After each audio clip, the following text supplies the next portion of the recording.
Dag Aboetie, sê hallo vir die kinders. Sanibona Bantwana.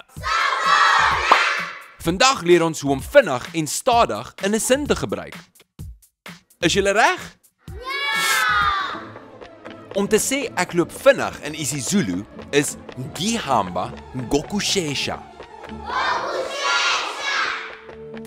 En om te sê ek loop stadig is ngihamba kancane.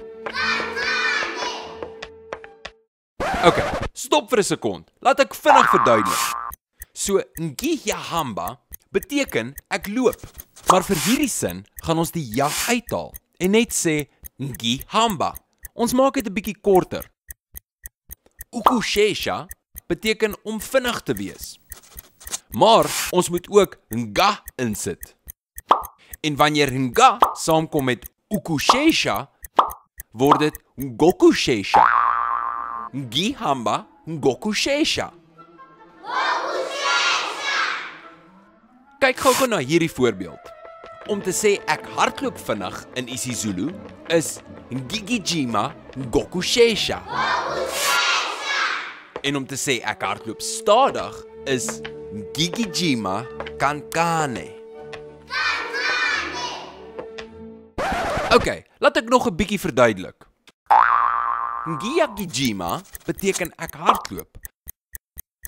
Maar nou maak ons dit 'n bietjie korter en ons haal die ja uit. En sê net ngigijima. Ntane is die woord vir klein. Maar nou sit ons die ka by, so dit word kancane. En dit beteken iets soos in 'n klein manier.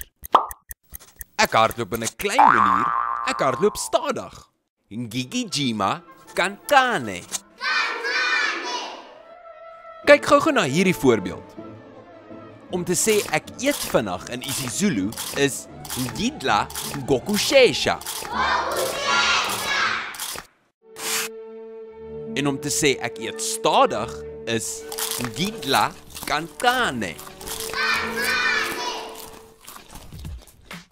En nou kan jy vinnig en stadig in 'n sin gebruik. Totsiens Aboetie, totsiens julle. Sien julle volgende keer. Salani Kahle.